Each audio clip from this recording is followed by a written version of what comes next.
I'll be signing autographs, sitting on a camelback, waiting for the motor, floating upstream, where everyone will join her. Keep the same persona, keep it all in order, drinking a Corona, heading for the border, walking through a mission, feeling like a kid again, meeting my position, saying, where have you been?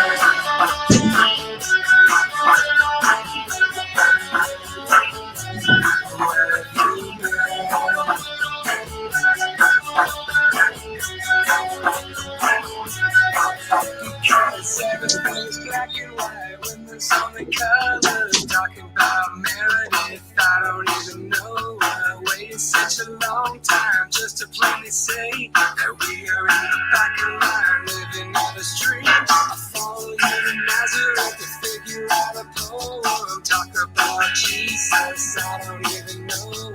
We can make it happen, maybe in a train. Yeah, I'm calling out the captain, saying, where have you been?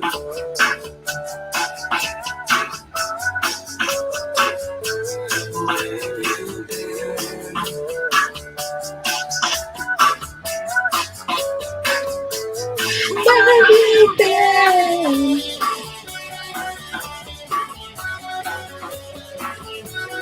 Where have you been?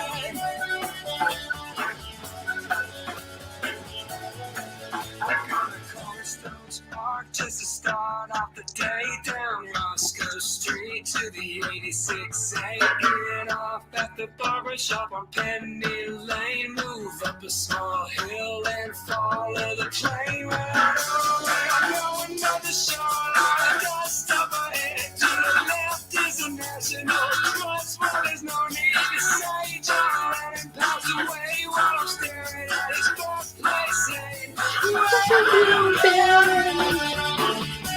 Where have you been? Where have you been?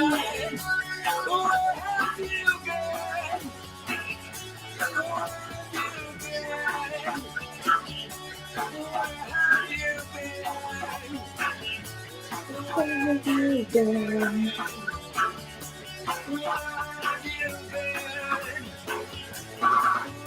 you been?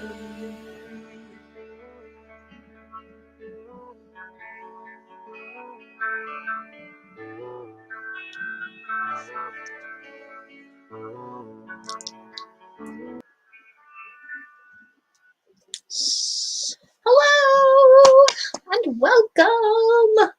That was our boy Crumb from his album Fun with Venison, and that's one of my favorite songs of his called Where Have You Been? So hello and welcome. Looks like just a couple of us tonight, which doesn't bother me in story time because people can easily watch this on the replay. It's not a big deal. So hello to Kirk and hello to Sue Finelli. I have a painting to show you from last night. I really like this one. So,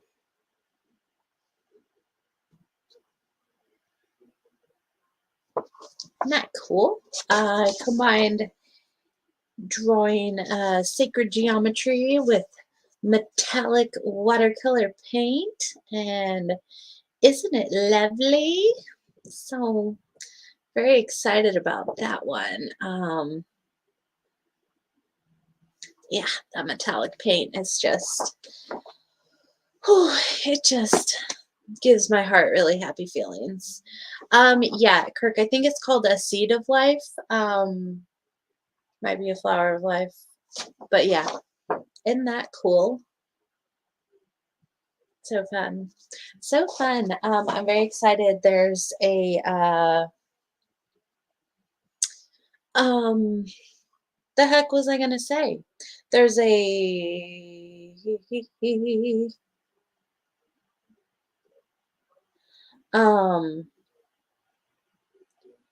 I literally don't know what I was gonna say. My community. I live in a gated community, and once a year we have a we open the gates and there's a big yard sale, like a community yard sale. Um, and they're also going to have a craft fair while the yard sale is open. So I am going to uh, purchase a table for $10. You like rent a table from them. Um, so I'm going to rent a table and I'm going to sell my paintings to the people. So very excited about that. We're also having a Bears meetup this month on the 29th at Rainier Vista Community Park. It starts at 11 a.m. and then just goes through the day. So it's going to be very fun. Going to be a really good time.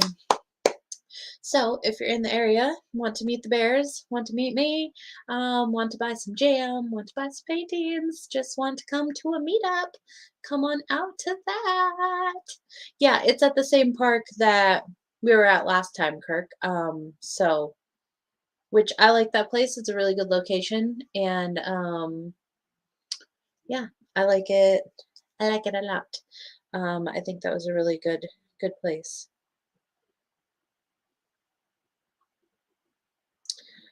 So y'all ready to get started with story time? Continuing the Chronicles of Narnia series, and I'm on the last book, which is The Last Battle. So, uh, um, we're like halfway through this book, so it's very exciting. It's very exciting. Hello, I am High Degree. How are you? So, yeah, we are continuing our story. So, we got 2 more chapters tonight. I'm just like bouncing all around. I don't know. I guess I was just like really excited for this. I don't know. I had a really good day at work. Um, the baby birds that were in a nest in one of my plants, they hatched, and today was the first day that I saw them out of the nest, and they were like hopping all around the garden center, trying to learn to fly, and it was so cute. And me and my coworker, we've been like their nannies. And so I was like, you have to come and look at the baby birds. And we were both very excited. And also, my friend Spicy Sarah, she had her baby yesterday. She had a baby girl. And so, very, very excited. Congratulations to Sarah and Griff on your new baby.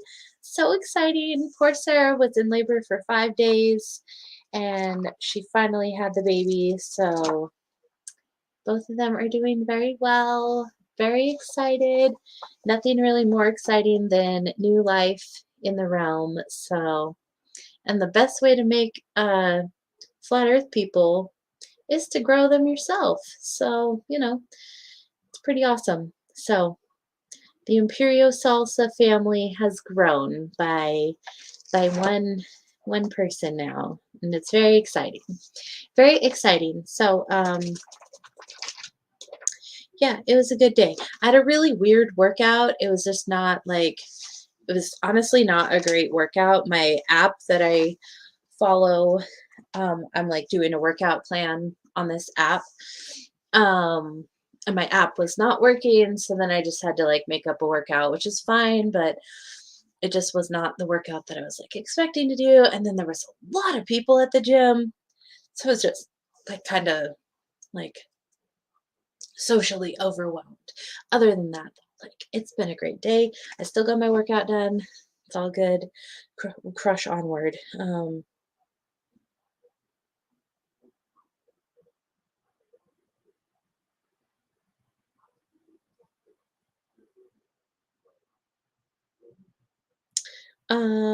So, hello, Eric DeLeon. Awesome to hear of your day. And Sarah, baby girl. Yes.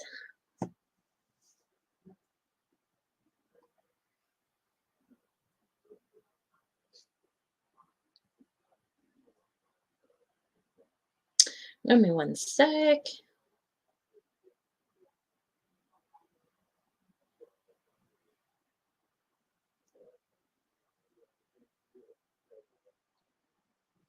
Okay.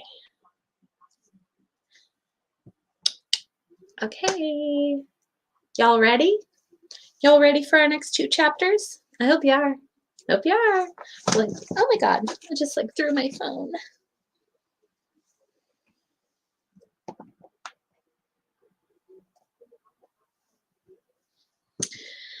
Uh,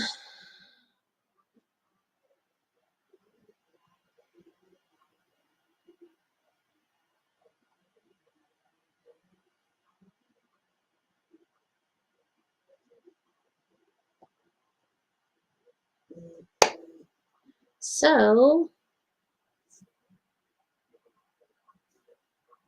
let's do this. Sure everything is good. We're all good. 5 days of labor, oh my gosh. Has to be devastated, exhausted, happy to be delivered. Yeah, she ended up having a C-section, unfortunately, but baby is healthy, mama is healthy, so at the end of the day, that's really all that matters. And after 5 days of labor, you just can't take that much pain. Like that's a she was in very intense labor for days.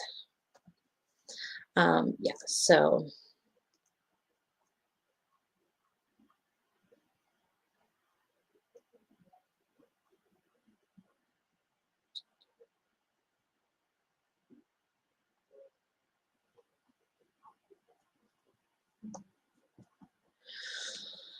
okay.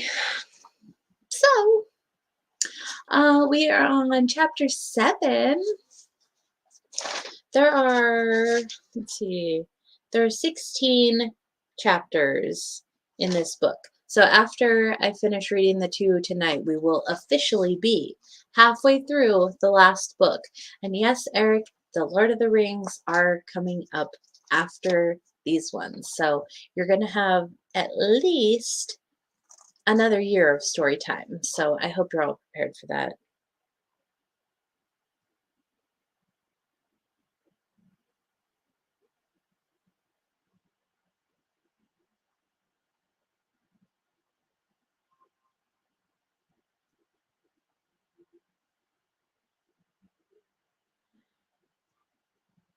Okay.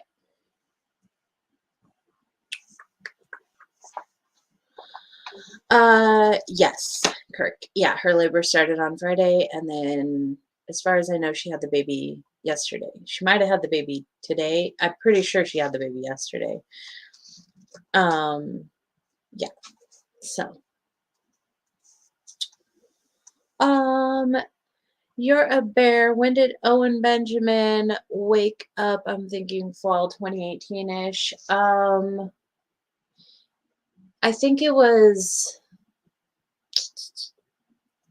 I think it was like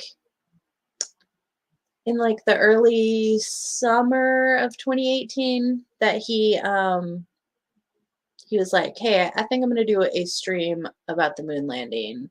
And then it was an upward spiral from there. That was a really awesome journey to watch. So that was quite fun.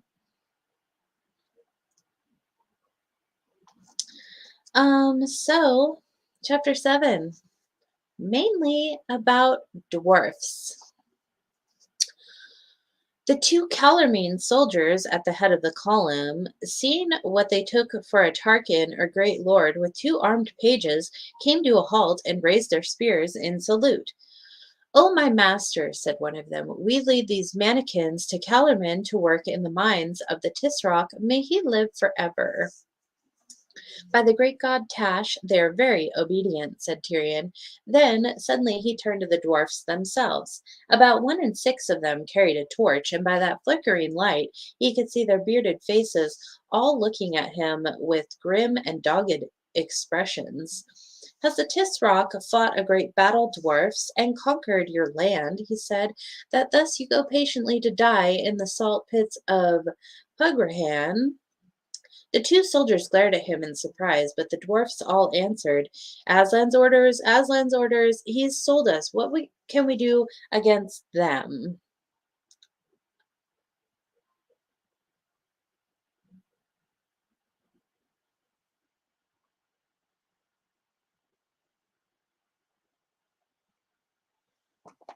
"'Tis rock indeed," added one, and spat.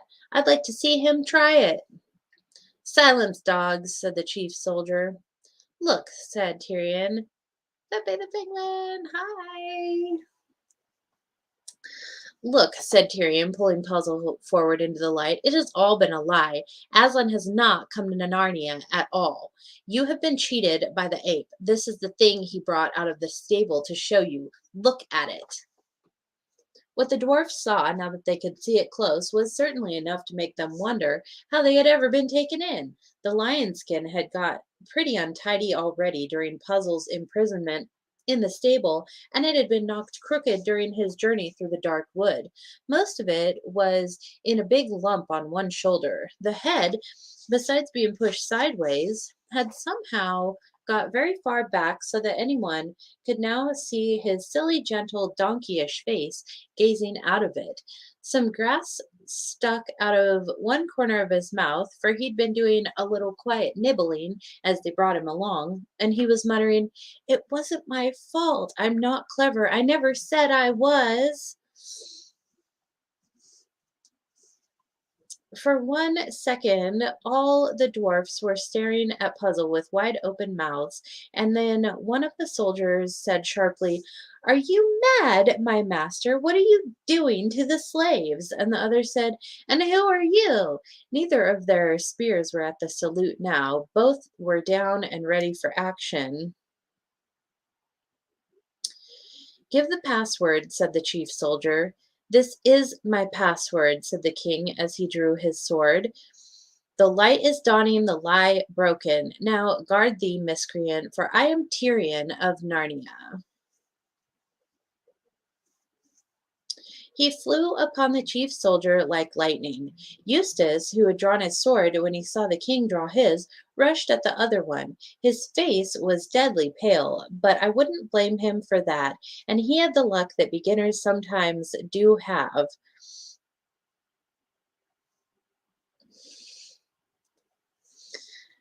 Uh, he forgot all that Tyrion had tried to teach him that afternoon, slashed wildly. Indeed, I'm not sure his eyes weren't shut. And suddenly found, to his own great surprise, that the Calormene lay dead at his feet, and though that was a great relief, it was, at the moment, rather frightening. The king's fight lasted a second or two longer. Then he too had killed his man and shouted to Eustace, "Where are the other two?" But the dwarfs had settled the two remaining Calormenes. There was no enemy left. Clem Bandingo, hey! You haven't been here in a while. Well struck, Eustace, cried Tyrion, clapping him on the back. Now, dwarfs, you are free. Tomorrow I will lead you to free all Narnia. 3 cheers for Aslan.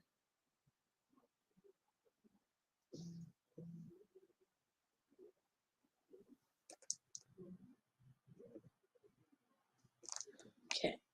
Um, but the result which followed was simply wretched.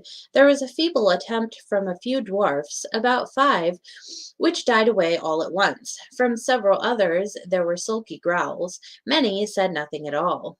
"Don't they understand?" said Jill impatiently. "What's wrong with all you dwarfs? Don't you hear what the king says? It's all over. The ape isn't going to rule Narnia any longer.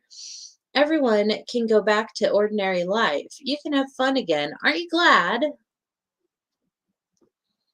Uh, after a after a pause of nearly a minute, a not very nice looking dwarf with hair and beard as black as soot said, "And who might you be, missy?" "I'm Jill," she said, "the same Jill who rescued King Rillian from the enchantment. And this is Eustace, who did it too. And we've come back from another world after hundreds of years. Aslan sent us." The dwarfs all looked at one another with grins, sneering grins, not merry ones. Well, said the black dwarf, whose name was Griffle, I don't know how all you chaps feel, but I feel I've heard as much about Aslan as I want to for the rest of my life. That's right, growled the other dwarfs. It's all a plant, all a blooming plant. What do you mean? Said Tyrion. He had not been pale when he was fighting, but he was pale now. He had thought this was going to be a beautiful moment, but it was turning out more like a bad dream. You must think we're blooming soft in the head that you must, said Griffle. We've been taken in once, and now you expect us to be taken in again the next minute. We've no more use for stories about Aslan. See, look at him, an old moke with long ears. By heaven, you make me mad, said Tyrion. Which of us said that was Aslan? That is the ape's imitation of the real Aslan. Can't you understand? And you've got a better imitation, I suppose, said Griffle. No, thanks. We've been fooled once, and we're not going to be fooled again. I have not, said Tyrion angrily. I serve the real Aslan. Where's he? Who's he? Show him to us, said several dwarfs. Do you think I keep him in my wallet, fools? Said Tyrion. Who am I that I can make Aslan appear at my bidding? He's not a tame lion. The moment those words were out of his mouth, he realized that he had made a false move. The dwarfs at once began repeating, Not a tame lion, not a tame lion, in a jeering sing song. That's what the other lot kept on telling us, said one. Do you mean you don't believe in the real Aslan? Said Jill. But I've seen him, and he has sent us two here out of a different world. Ah, said Griffle with a broad smile. So you say. They've taught you your stuff all right. Saying your lessons, ain't you? Churl, cried Tyrion. Will you give a lady the lie to her very face? You keep a civil tongue in your head, mister, replied the dwarf. I don't think we want any more kings, if you are Tyrion, which you don't look like him. No more than we want any Aslans. We're going to look after ourselves from now on and touch our caps to nobody. See? That's right, said the other dwarfs. We're on our own now. No more Aslan, no more kings, no more silly stories about other worlds. The dwarfs are for the dwarfs. And they began to fall into their places and to get ready for marching back to wherever they had come from. Little beast, said Eustace. Aren't you even going to say thank you for being saved from the salt mines? Oh, we know all about that, said Gruffle over his shoulder. You wanted to make use of us.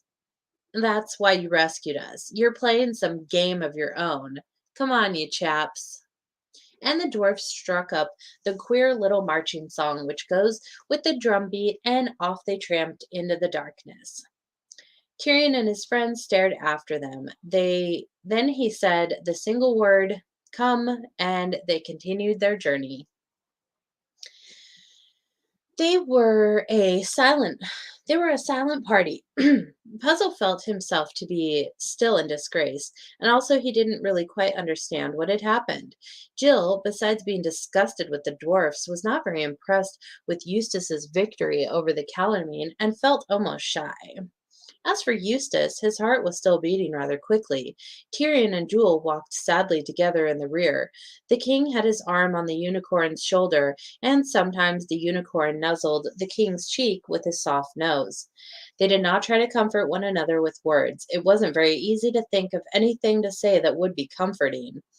Tyrion had never dreamed that one of the results of an ape's setting up a false Aslan would be to stop people from believing in the real one.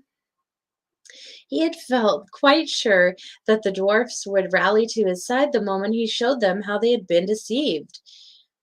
Whew, boy, isn't that Isn't that a true statement of this world? Like, man, show people the truth and they get pissed about it. Freaking crazy. And then next night he would have led them to Stable Hill and shown Puzzle to all the creatures, and everyone would have turned against the ape, and perhaps after a scuffle with the Calormenes, the whole thing would have been over. But now it seemed he could count on nothing. How many other Narnians might turn the same way as the dwarfs? Somebody's coming after us, I think, said Puzzle suddenly. They stopped and listened. Sure enough, there was a thump thump of small feet behind them. Who goes there? Shouted the king. Only me, sire, came a voice. Me, Poggin the dwarf.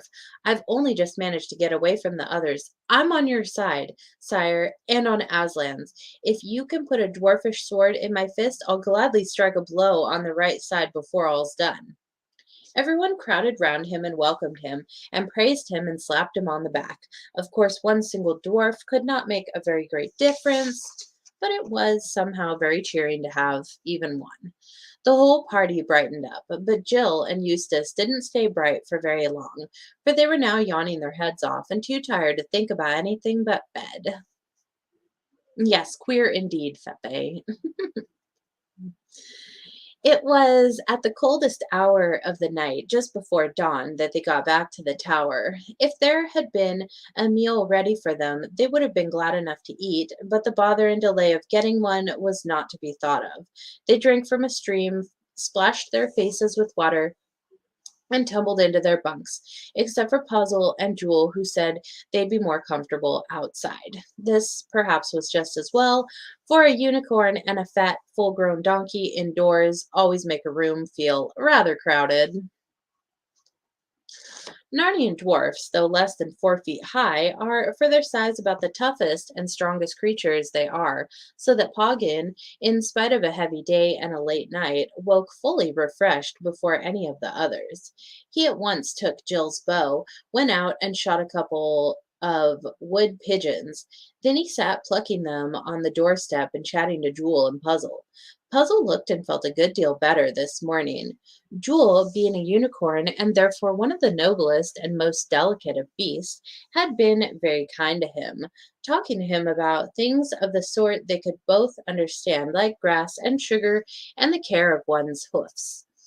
When Jill and Eustace came out of the tower yawning and rubbing their eyes at almost 10:30, the dwarf showed them where they could gather plenty of a Narnian weed called wild fresney, which looks like our wood sorrel but tastes a good deal nicer when cooked. It needs a little butter and pepper to make it perfect, but they hadn't these. So that what with one thing and another, they had the makings of a capital stew for their breakfast or dinner, whichever you choose to call it. Tyrion went a little farther off into the wood with an axe and brought back some branches for fuel. While the meal was cooking, which seemed a very long time, especially as it smelled nicer and nicer the nearer it came to being done, Um, the king found a complete dwarfish outfit for Poggin: mail shirt, helmet, shield, sword, belt, and dagger. Then he, then he, then he inspected Eustace's sword and found that Eustace had put it back in the sheath all messy from killing the Calormene. He was scolded for that and made to clean and polish it. You never put your sword back dirty. Come on, Eustace. I'm a girl and I know that. Goodness. Don't want to be in a room with a fat donkey. I mean, I'd take the room with the unicorn, but a donkey, maybe not so much. Oh, and before I forget, I will not be here next week. I will have um, I will have trivia on Monday with Waters Above on my channel, but I will not be here for story time because I am going to be elsewhere. So, yeah, going on a mini vacation. Very much looking forward to it. So, no story time next week. It'll be 2 weeks from today, whatever day that is, whenever it may be.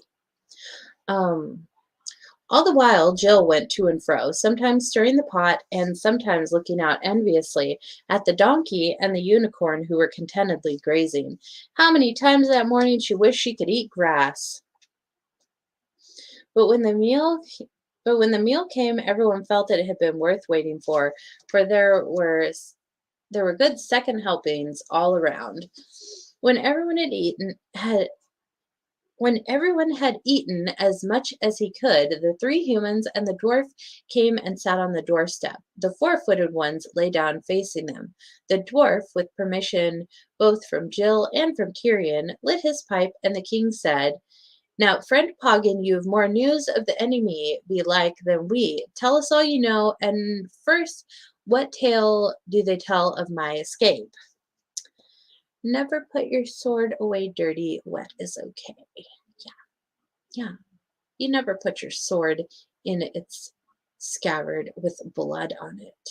That's insane. That's insane. You want to pull a rusty sword out of.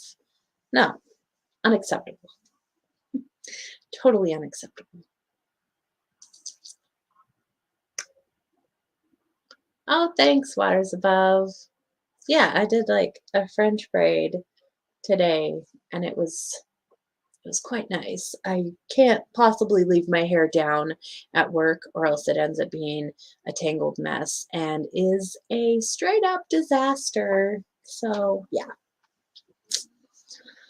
Oh, as cunning a tale, sire, as ever was devised, said Poggin. It was the cat Ginger who told it, and most likely made it up, too.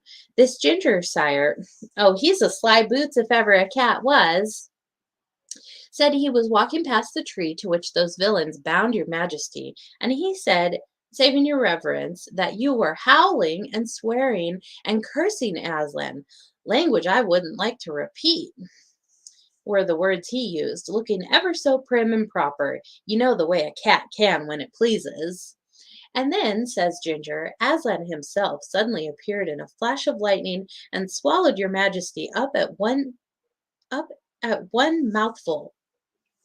All the beasts trembled at this story, and some fainted right away, and of course the ape followed it up. There, he says, see what Aslan does to those who don't respect him? Let that be a warning to you all. And the poor creatures wailed and whined and said, "It will, it will." So that in the upshot, your majesty's escape has not set them thinking whether you still have loyal friends to aid you, but only made them more afraid and more obedient to the ape. "What devilish policy!" said Tyrion.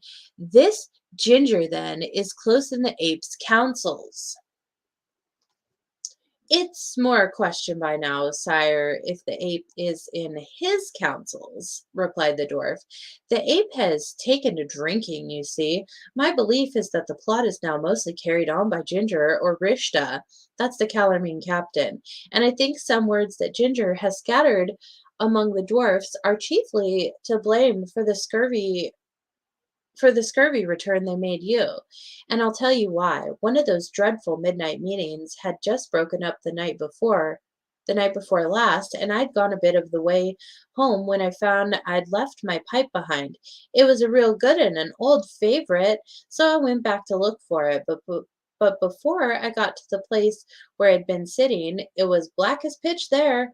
I heard a cat's voice say, "Meow," and a Calormene voice say, "Here, speak softly."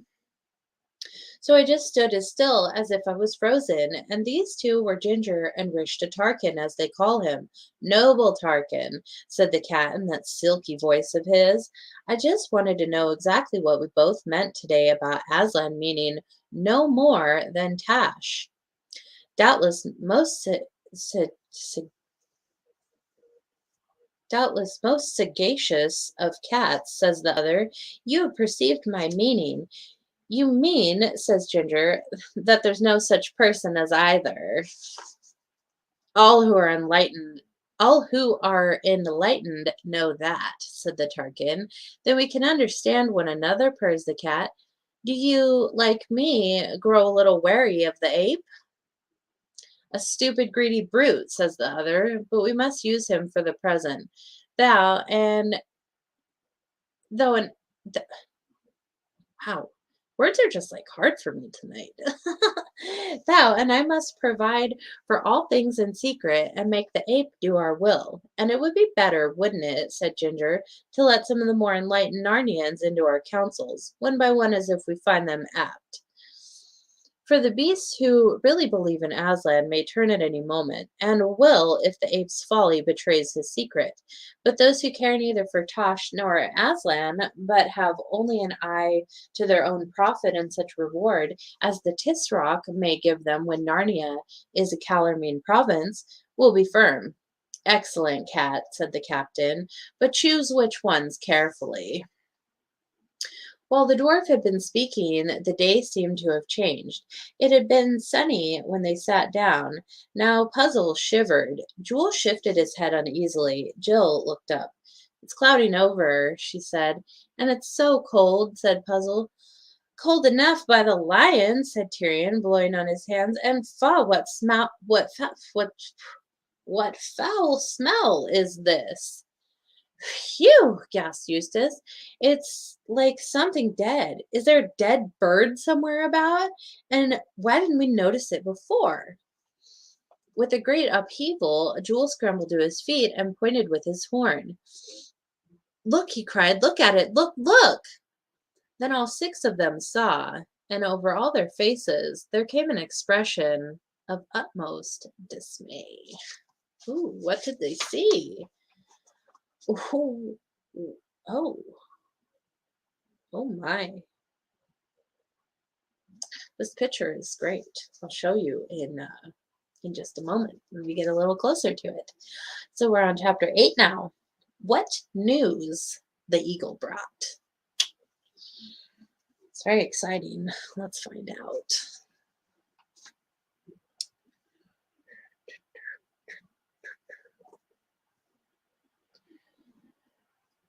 Oh, I really wish I'd brought a bottle of water in here. I'm quite parched. Anyway, just got one more chapter to go, and then I can go and pound some water and do a painting. So, very exciting. Not sure what I should paint tonight, but I'm sure I'll think of something. Always do. What news the eagle brought? In the shadow of the trees on the far side of the clearing, something was moving. It was gliding very slowly northward. At first glance, you might have mistaken it for smoke, but it was gray and you could see things, for it was gray and you could see things through it. But the deathly smell was not the smell of smoke. Also, this thing kept its shape instead of billowing and curling as smoke would have done. It was roughly the shape of a man, but it had the head of a bird, some bird of prey with a cruel, curved beak. It had 4 arms, which it held high above its head, stretching them northward as if it wanted to snatch all Narnia in its grip. And its fingers, all 20 of them, were curved like its beak and had long, pointed bird-like claws instead of nails. It floated on the grass instead of walking, and the grass seemed to wither beneath it. Look at this thing. Y'all see that? Whew. That's an ugly fuck. Yeah. Like, wow. Scary. After one look at it, Puzzle gave a screaming bray and darted into the tower. And Jill, who was no coward, as you know, hid her face in her hands to shut out the sight of it. The others watched it for perhaps a minute until it streamed away into the thicker trees on the right and disappeared.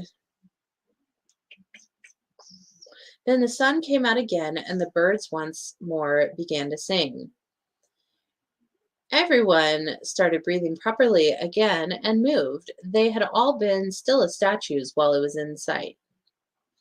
What was it? Said Eustace in a whisper. I have seen it once before, said Tyrion, but that time it was carved in stone and overlaid with gold and had solid diamonds for eyes.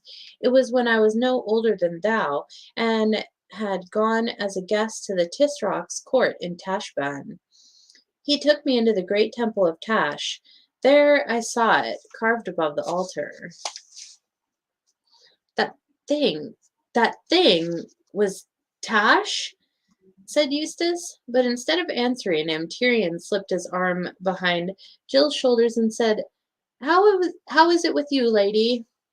All right, said Jill, taking her hands away from her pale face and trying to smile. I'm all right. It only made me feel a little sick for a moment. It seems then, said the unicorn, that there is a real Tash after all. Yes, said the dwarf, and this fool of an ape who didn't believe in Tash will get more than he bargained for. He called for Tash. Tash has come. Where has the thing gone to? Said Jill. North into the heart of Narnia, said Tyrion. It has come to dwell among us. They have called it, and it has come. Ho, ho, ho, chuckled the dwarf, rubbing his hairy hands together. It will be a surprise for the ape. People shouldn't call for demons unless they really mean what they say. Tja, tja, 100%. Don't let the demons in, man. Can't let them in. Don't call them. Don't open the door. Nope. Keep that shit out. Who knows if Tosh will be visible to the ape, said Jewel. Where has Puzzle got to? Said Eustace. They all shouted out Puzzle's name, and Jill went round to the other side of the tower to see if he had gone there. They were quite tired of looking for him when at last his large gray head peered cautiously out of the doorway, and he said, Has it gone away? And when at last they got him to come out, he was shivering the way a dog shivers before a thunderstorm. I see now, said Puzzle, that I really have been a very bad donkey. I ought never to have listened to Shift. I never thought things like this would begin to happen. If you'd spent less time saying weren't clever and more time trying to be as clever as you could, began Eustace, but Jill interrupted him. Oh, leave poor old Puzzle alone, she said. It was all a mistake, wasn't it, Puzzle dear? And she kissed him on the nose. Though rather shaken by what he had seen, the whole party now sat down again and went on with their talk. Jewel had little to tell them.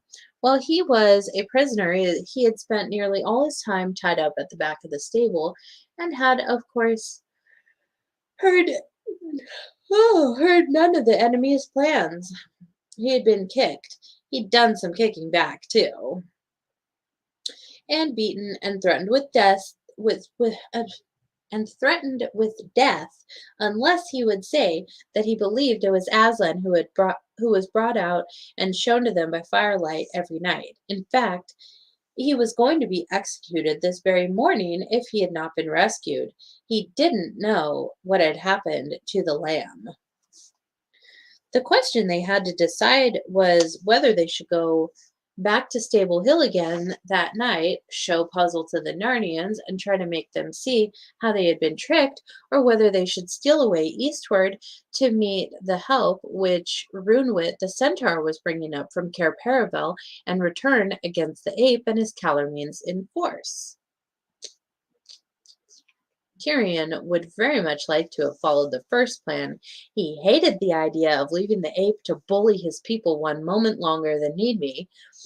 On the other hand, the way the dwarfs had behaved last night was a warning. Apparently, one couldn't be sure how people would take it, even if he showed them Puzzle. And there were the Calormene soldiers to be reckoned with. Poggin thought there were about 30 of them. Tyrion felt sure that if the Narnians all rallied to his side, he and Jewel and the children and Poggin, Puzzle didn't count for much, would have a good chance of beating them. But what if half the Narnians, including all the dwarfs, just sat and looked on? Or even fought against him? The risk was too great. And there was, too, the cloudy shape of Tash. What might it do? And then, as Poggin pointed out, there was no harm in leaving the ape to deal with his own difficulties for a day or two. He would have no puzzle to bring out and show now. It wasn't easy to see what story he or Ginger could make up to explain that. If the beast asked night after night to see Aslan and no Aslan was brought out, surely even the simplest of them would get suspicious. You would think, man. In the end, they all agreed that the best thing was to go off and try to meet Runewit. As soon as they had decided this, it was wonderful how much more cheerful everyone became.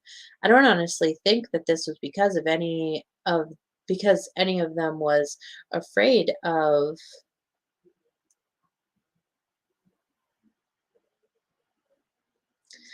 um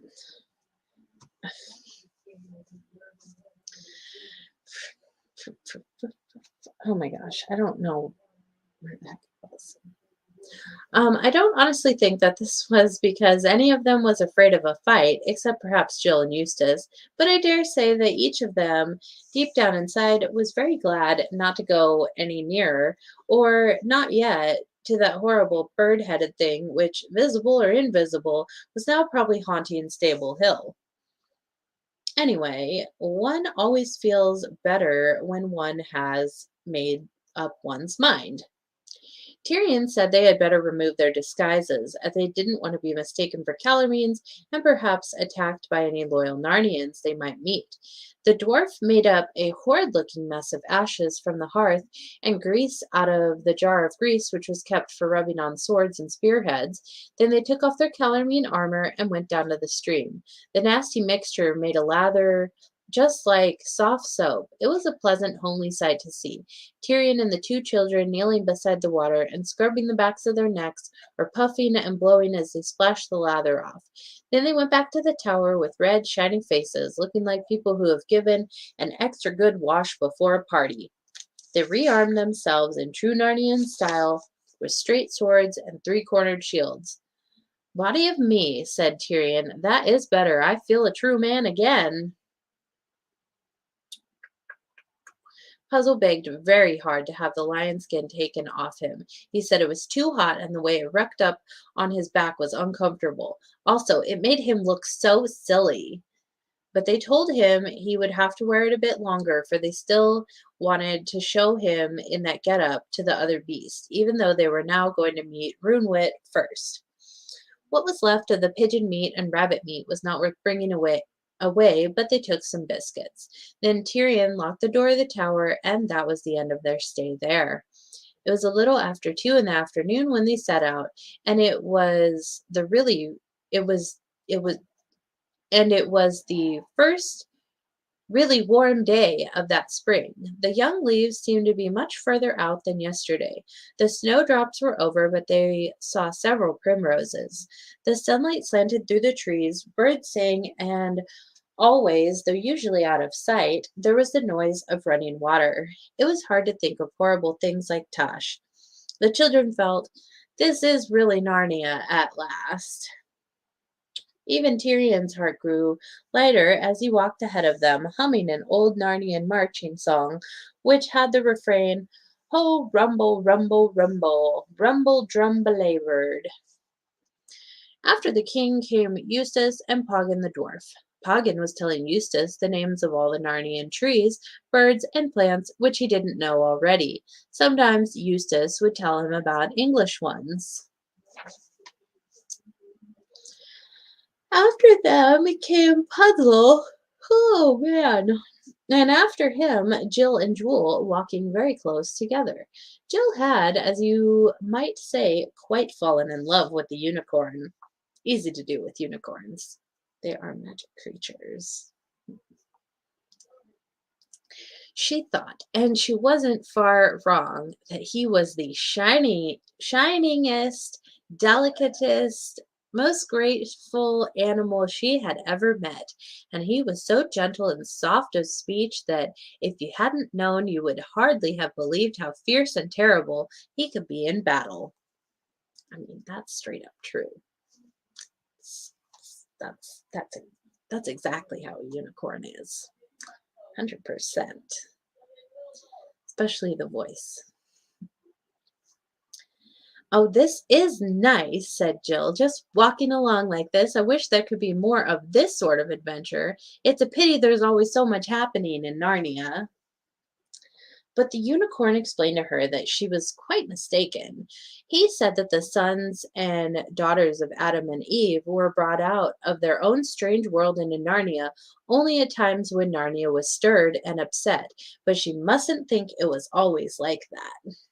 In between their visits, there were hundreds and thousands of years when peaceful king followed peaceful king till you could hardly remember their names or count their numbers.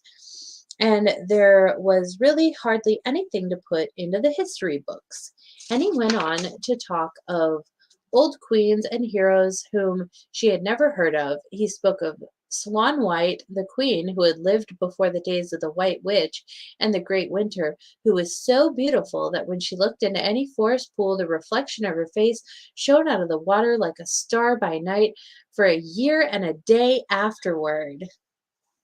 He spoke of Moonwood, the hare, who had such ears that he could sit by Cauldron Pool under the thunder of the great waterfall and hear what men spoke in whispers at Cair Paravel. He told how King Gale, who was ninth in descent from Frank, the first of all kings, had sailed far away into the eastern seas and delivered the lone islanders from a dragon, and how in return they had given him the lone islands to be part of the royal lands of Narnia forever. He talked of whole centuries in which all Narnia was so happy that notable dances and feasts, or at most tournaments, were the only things that could be remembered. And every day and week had been better than the last. And as he went on, the picture of all those happy years, all the thousands of them, piled up in Jill's mind till it was rather like looking down from a high hill onto a rich, lovely plain full of woods and waters and cornfields, and spread away and away till it got thin and misty from distance. And she said, "Oh, I do hope we can settle the ape and get back to those good ordinary times. And then I hope they'll go on forever and ever. Our world is going to have an end someday. Perhaps this one won't. Oh, Jewel, wouldn't it be lovely if Narnia just went on, like what you said it has been?" "Nay, sister," answered Jewel, "all worlds draw to an end, except Aslan's own country." "Well, at least," said Jill, "I hope the end of this one is millions of millions of millions of years away. Hello, what are we stopping for?" The king and Eustace and the dwarf were all staring up at the sky.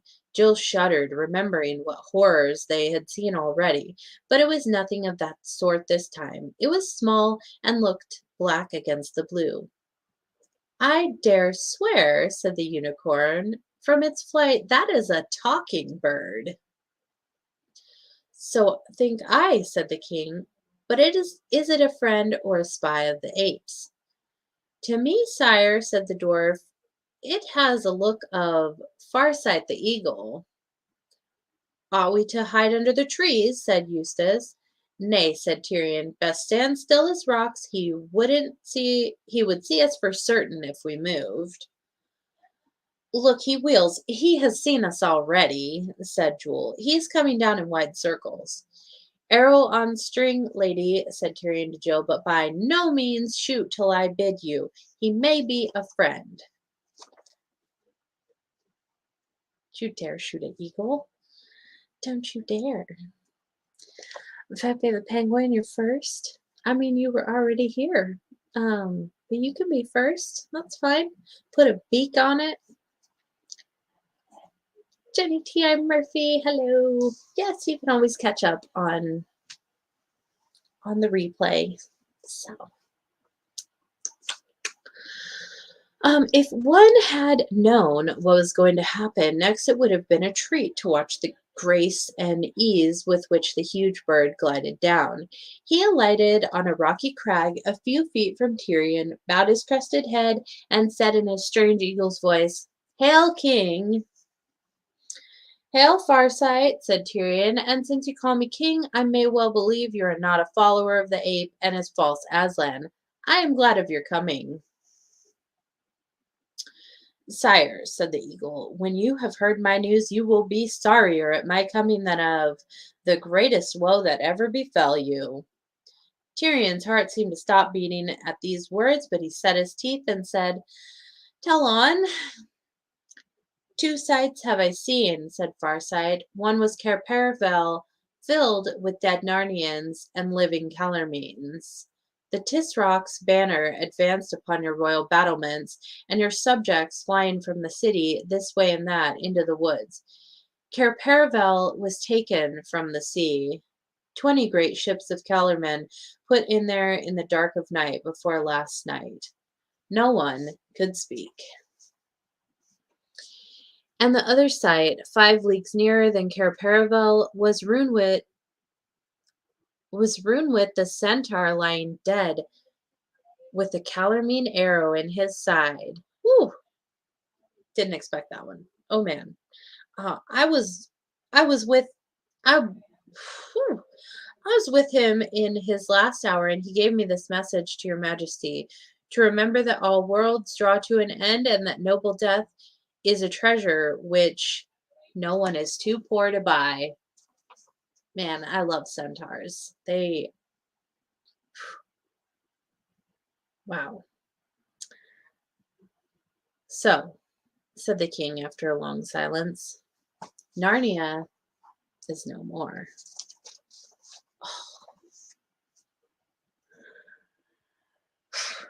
Oh my god, there's an ant on me. Oh, what the I don't know where it came from. Man, crazy. That's the end of the chapter. Like, wow. Like, this book is like so intense with cliffhangers. Oh, wow. Oh my goodness.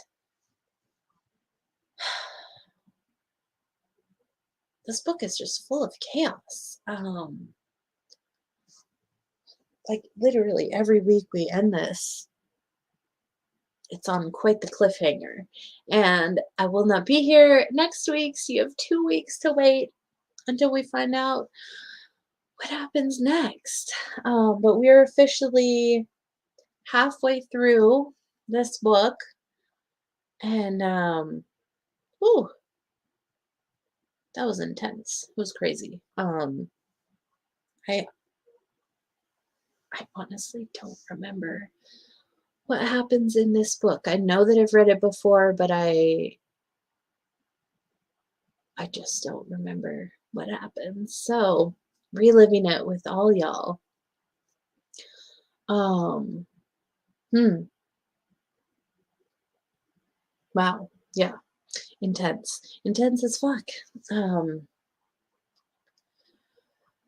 So, show off my painting again, just because I love it so much. Ooh, look at that metallic. Oh my goodness. Look at that.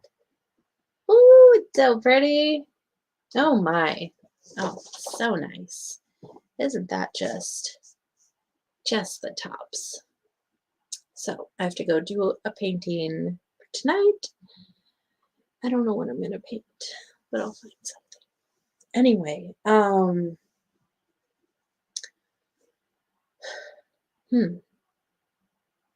just like flabbergasted at these chapters. They went by so quick, and it's just getting so intense. Oh my goodness.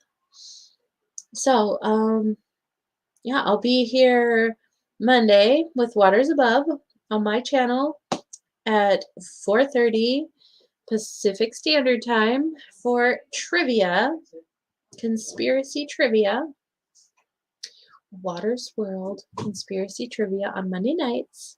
Waters Above and Dottie's World. So that'll be on Monday. And then next Wednesday, I will not be here. I'm going on a mini vacay. I'm very excited for it. And so yeah, I'll see you all in 2 weeks for story time. But I will see you on Monday for trivia. So, any final thoughts before I say peace out and see y'all later? I'll give a shout out before I go. Pepe the Penguin. Really should be Pepe the Unicorn. But, that's fine. Penguin is fine too. Whatever. Jenny T.I. Murphy, Waters Above, Eric DeLeon, Clem Fandango. I'm High Degree, Kirk, Sue Finelli. And yeah, Asparagus are having a meetup on May 29th at the Rainier Vista Community Park in Lacey, Washington. And it starts at 11. You can bring goods to say to trade. You can bring goods to trade and sell. Bring some food. We're going to be doing a potluck. So, yeah, if you want to meet the bears, you want to go to a meetup, you want to meet me, all are welcome. It's a beautiful park, excellent playground. Um, I have a game of Yahtzee that I'll be bringing, which is Yahtzee, but with like giant dice and like a big bucket. It's a lot of fun. But yeah, there should be a lot of people there. Probably going to be a nice day. It's going to be a good time. So that's our monthly meetup. And so yeah, it's on Sunday the 29th at 11 a.m. And that's like all day. Hang out as long as you want. Whatever. So I guess there's nothing else to catch the people up on. So thank you all for being here. And I'll see you on Monday for trivia. Again, no story time next week. See you in 2 weeks for that. So, see y'all on the flat side. Much love and peace out. Bye.